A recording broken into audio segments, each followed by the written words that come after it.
Have you ever booked a hotel or a restaurant that had incredible reviews and walked away wondering if you went to the same place everybody else did?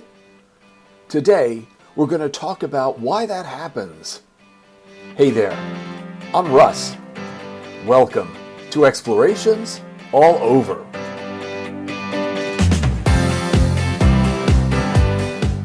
Today, I'm taking a break from talking about a destination.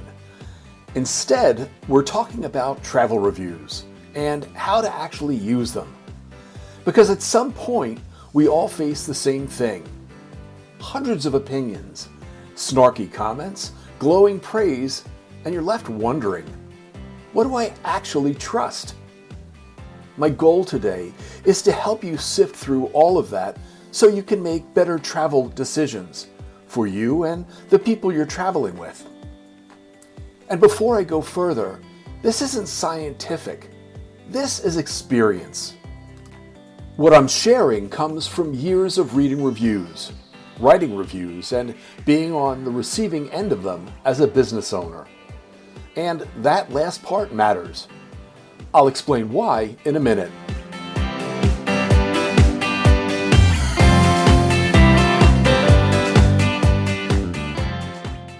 Two of the most frequent questions I'm asked are, how do you decide where to go? And how do you pick which restaurant, hotel, airline, etc.? I'm a huge fan of review sites. For cruises, Cruise Critic. For airlines, Skytrax. For hotels, restaurants, and activities, TripAdvisor and Google Reviews. I'm an even bigger fan of writing reviews.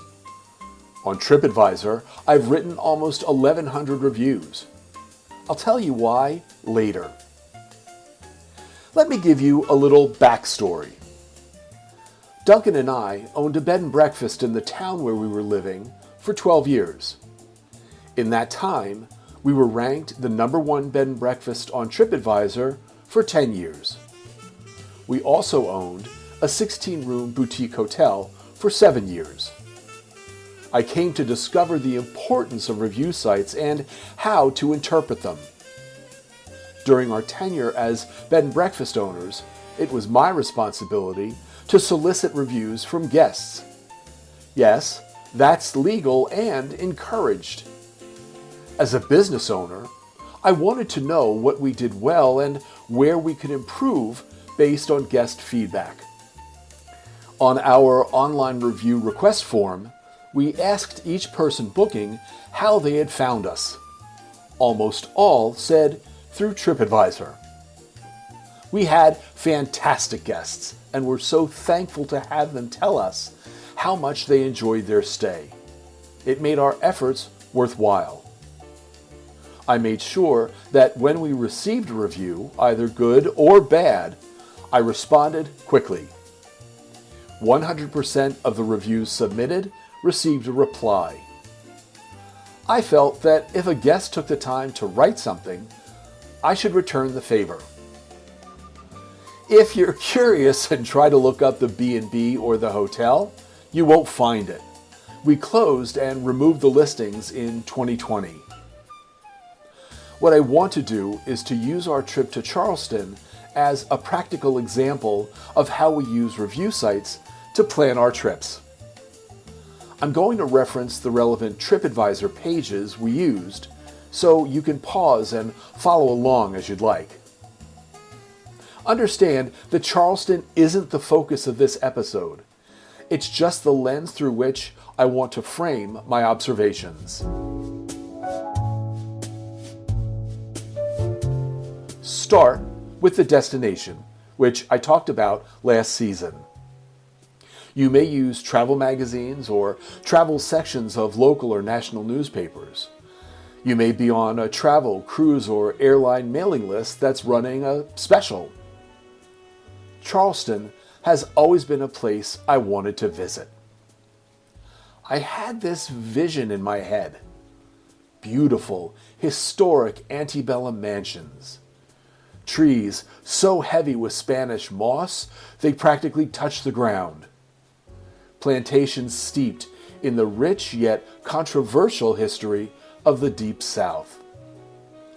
Charleston was easy to get to thanks to a new airline, Breeze, highly recommended by the way, which had introduced direct flights from Albany, New York to Charleston.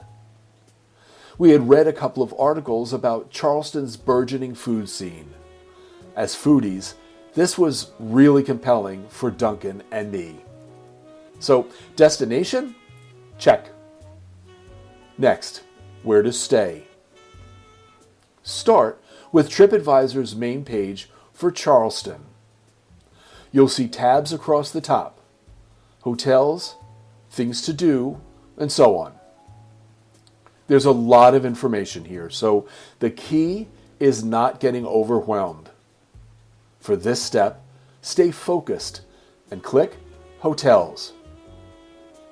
At the top, you'll see properties that have earned TripAdvisor's Certificate of Excellence. Side note, our B&B received one every year we were in business. Below that, hotels are grouped by things like value and location, and then listed in rank order with photos. When we're scanning listings, two things matter most to us. First, location. Charleston is very walkable, and we wanted to be able to walk to restaurants, shops, and attractions. Second, the photo. That image is the property's first attempt to hook you. We knew we wanted historic charm, not new construction or chain hotel feel. Here's where I'll give you a practical example. Click on a listing that looks appealing, then click Website. Let's take the Restoration Charleston. It's beautiful, very polished, and right in the heart of everything. But it felt too modern for what we were looking for.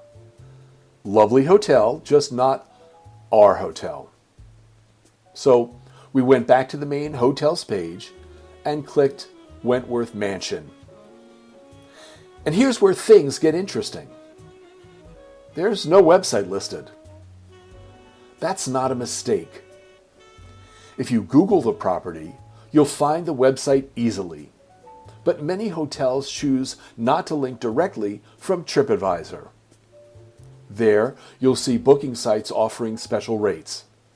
But those are meant to lure you in, hoping you'll book a room with a higher rate. From a business perspective, that matters, because third-party booking sites take a percentage of every reservation. Some properties would rather have you find them directly. We always book directly with the hotel. That way, if something changes or if a special offer pops up, we can take advantage of it. And if we need to cancel, there's usually no fee. Always confirm the final rate with the hotel and ask about any additional fees that might not be obvious elsewhere. Now, remember when I talked last season about doing your research? If you're unsure about a hotel, reviews can be incredibly helpful, if you know how to read them. Let's go back to Charleston. Start with the hotel's listing. How many reviews are there? What's the overall rating? Then click All Reviews. Look at the most recent review first. When was it written? What rating did they give? And if it's not 5 stars, the comments should tell you why. Let's try a different hotel as a contrast. Take the Hyatt House Charleston. The most recent review was from 3 weeks ago. 4 stars. Why? The reviewer thought the parking fee was expensive. The review before that was also 4 stars. And this line jumped out at us. It felt a bit like a large chain hotel, especially in a city with so many small boutique hotels with distinct personalities? Bingo. For us, that was a pass, not what we were looking for. Now let's look at the Wentworth, the hotel we chose. The most recent review, 3 weeks ago, 5 stars. The one before that, also 3 weeks ago, 1 star. Title, Not a Romantic Weekend. So, what happened? There's actually a lot of useful information in that review. They stayed in a garden room, which runs about $500 to $550 a night. But here's the key detail. This was their second stay. On their first visit, they booked a mansion suite on an upper floor, closer to $700 to $925 a night. So the conclusion? They liked the hotel enough to return, but downgraded their room and were disappointed in the experience.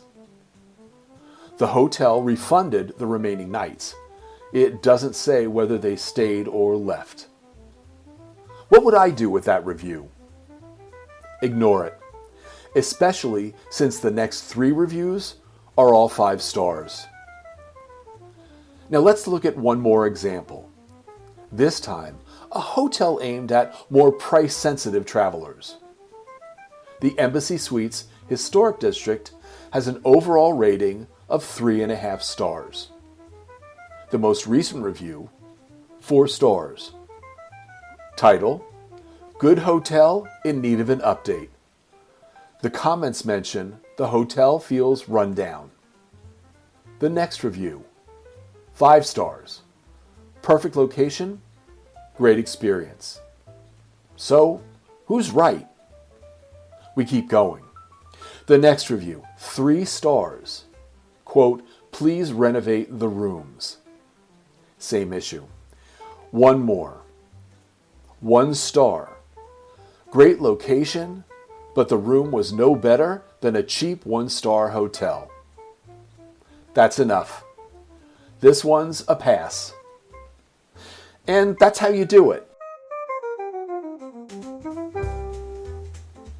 Quick red flags to watch for. We'll go deeper later, but here are a few to keep in mind. No recent reviews isn't always bad, but it can mean guests didn't feel strongly one way or the other and just didn't bother writing. Generic reviews that don't name staff, mention specifics, or tell you anything useful should carry less weight. Be cautious when someone says they've stayed multiple times, loved it, and only now decided to write a review. Notice something important? Even the negative reviews we looked at were specific. That's what makes them useful. We'll talk more about reviewers themselves in a minute. The same approach applies to restaurants. Start with TripAdvisor's filters on the left side of the restaurant's page. Use them. They'll save you a lot of time. I usually handle restaurant planning, and I've gotten pretty good at it, though I still miss occasionally. Most recently, Paris.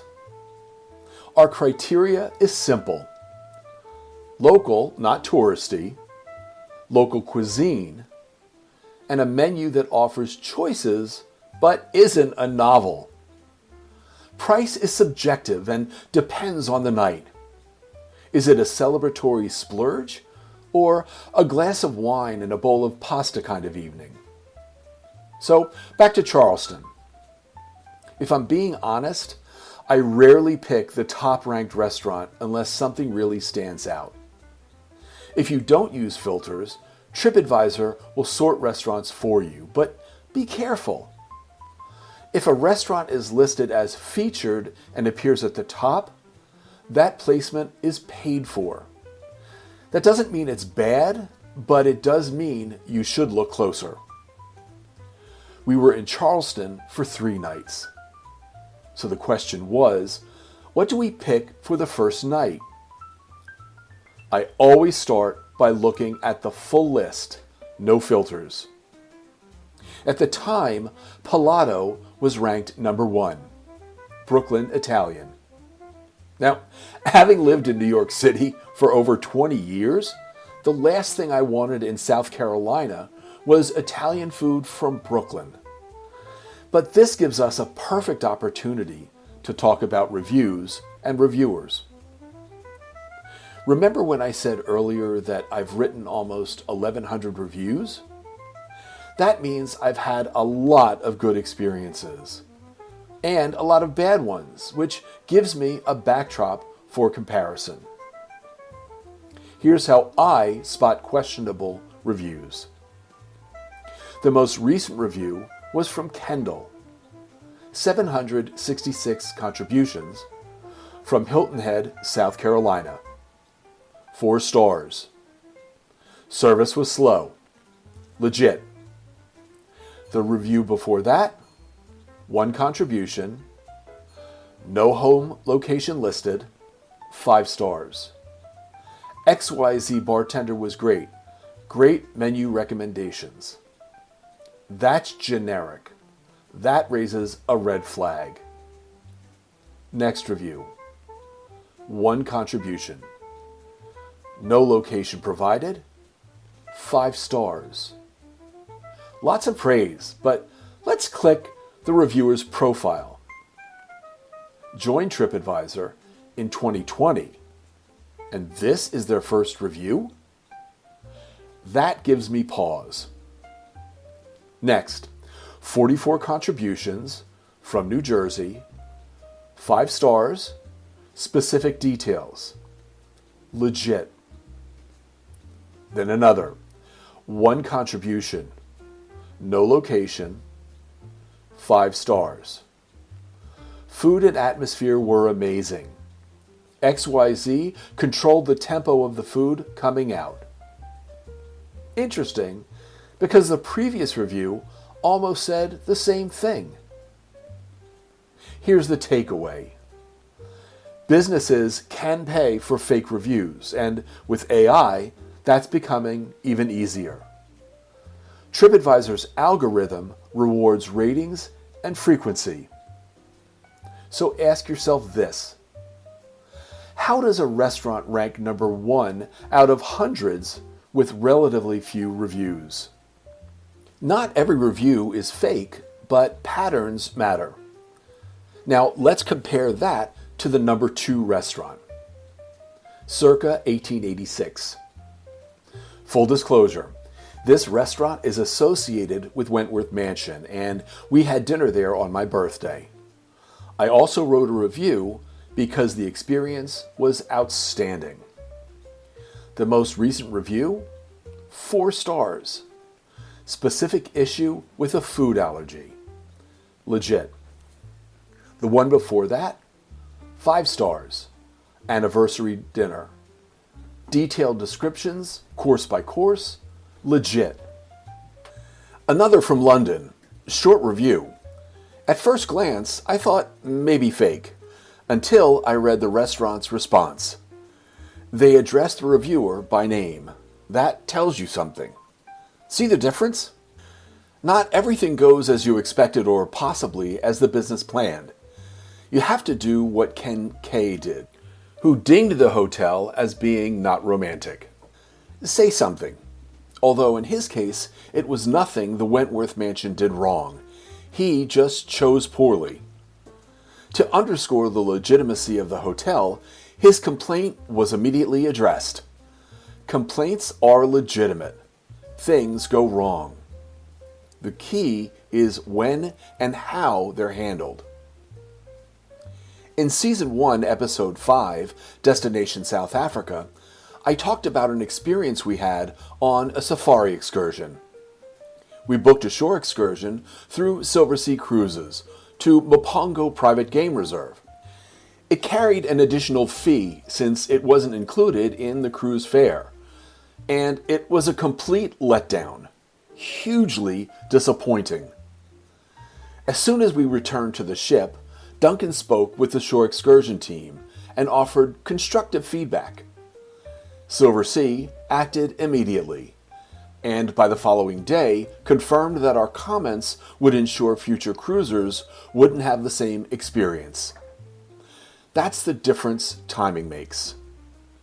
Travelers who wait until they return home to provide feedback remove the opportunity for a business to fix the problem and make it right. When we owned our hotel and had some challenges early on, we did receive negative reviews. I responded to every one of them, usually starting with an apology. When a business responds, even to criticism, that tells you something about the value they place on customer feedback.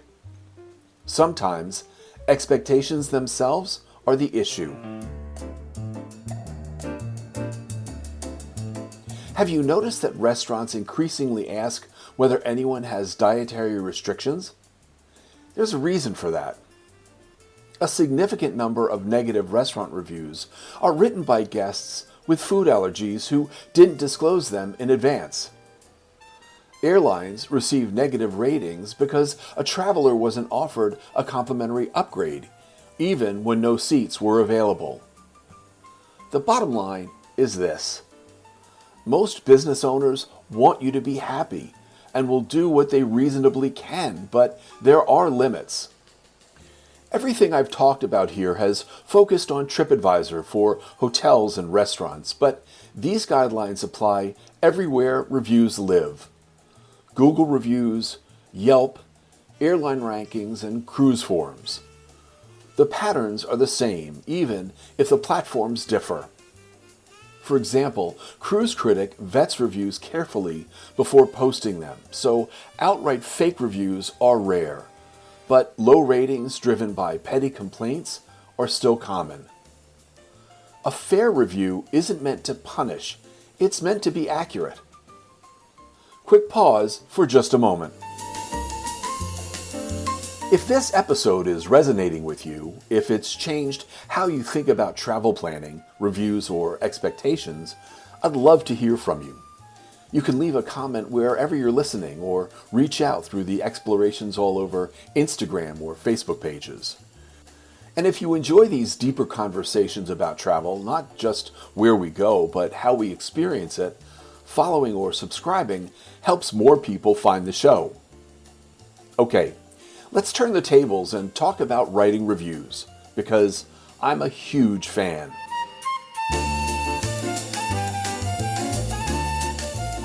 When staff members are called out by name for excellent service, that recognition often matters. That's why a server may introduce themselves at the start of a meal, and if they don't, ask for their name. On a cruise, you'll always see the names of the staff assigned to your cabin, and crew members introduce themselves in dining rooms and on deck. Yes, it allows you to request a section, but more importantly, it allows you to recognize them later in comment cards and online reviews. That recognition can lead to a better schedule, more time off, bonuses, and even promotions. And that's a kind of impact worth using reviews for. Reviews are just one tool you should use in your approach to travel planning, not the only one. But it's an area most people are either unfamiliar with or skeptical of. I've been on both sides of the review table, recipient and writer, for over 25 years. I understand those feelings. Differing opinions cause differing ratings, and differing ratings cause confusion. Hopefully, this episode has helped you make the best decision for you, your tastes, interests, and budget. The number one ranked hotel may be way outside of your budget. The number one restaurant may not be up your alley. We've found some of the best and most memorable places beyond the first page. Some of the most valuable travel advice you'll ever get doesn't come from a website. It comes from friends who've actually been there and know how you travel. Be aware that someone else's experience may not match your own, good or bad. So manage your expectations. I want to share with you one more story from our trip to Charleston. So many friends and family members had visited the city that we felt like we were late to the game. they were happy to give me their recommendations. Months before we departed, I had booked a dinner at Revival. Reviews were good and the menu looked great. 3 days before we left, I looked up a couple of the places recommended by people I knew who had been there and started second-guessing myself. I went back and looked at the places I had booked, and there were 2 new, pretty negative reviews for Revival. I panicked and tried to book one recommended by a friend that had much better reviews. Sorry, too late, booked up, so we kept the reservation we had. I nervously walked in. I walked out having had one of the best experiences in recent memory.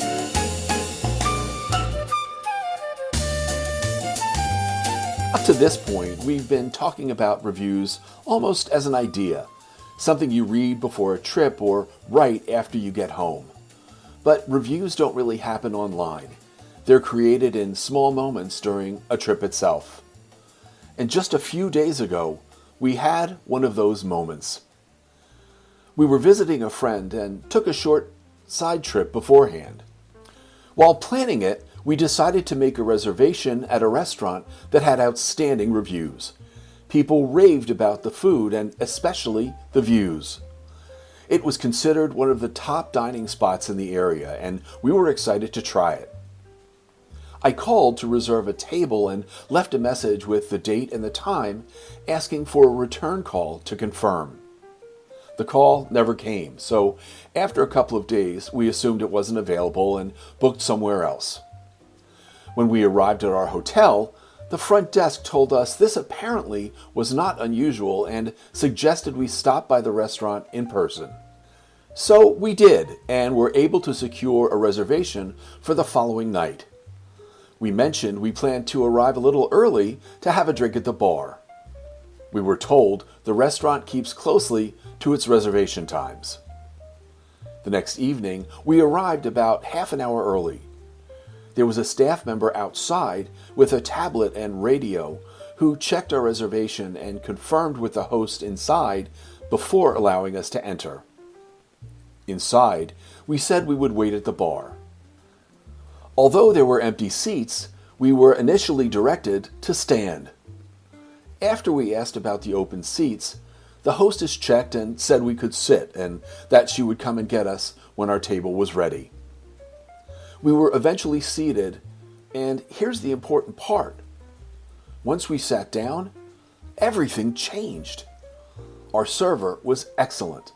The cocktails were very good. The food was genuinely delicious. The dining room was beautiful. If you judge the restaurant only from the moment the meal began, it would absolutely deserve the glowing reviews we had read. But our experience had actually started 30 minutes earlier. That's when I realized something. We hadn't encountered a restaurant trying to adapt to its guests. We had encountered a restaurant designed around a very controlled, carefully paced experience. The timing, the entry, the seating, all of it was part of how the place operated. Someone arriving exactly at their reservation time, being taken directly to a table and enjoying a great meal, would quite honestly write a 5-star review, and they wouldn't be wrong. We interacted with the system differently. Our experience included the arrival process, the waiting, and the structure around it. And that shaped how we felt about the evening. Same restaurant, same kitchen, same night, different review. That was the moment it clicked for me. Reviews aren't measuring quality alone. They're measuring fit. The restaurant didn't fail. It delivered exactly the experience it was designed to deliver. We simply learned that we value a different style of hospitality. And that's why star ratings can look so contradictory. They compress a complicated experience into a single number. And here's the part that surprised me later. We didn't say anything that night. I talk about giving a business the chance to respond while you're there, and we didn't do that. Not because we were trying to be polite. not because we were afraid, but because in the moment we weren't even sure whether something had gone wrong or whether we were simply experiencing a style that didn't quite fit us. And that hesitation, that uncertainty, that's human.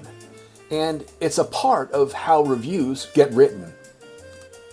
After we got back that night, Duncan mentioned something interesting. He had looked at the most recent reviews and noticed that a couple of diners the week before had left one-star reviews describing almost the exact same arrival experience we had. And that was actually reassuring. Not because it meant the restaurant was bad, but because it showed what was happening. The reviews weren't inconsistent. They were describing different interactions with the same place. Some guests experienced the restaurant beginning at the table. Others experienced the restaurant beginning at the door. And once I realized that, the reviews suddenly made sense.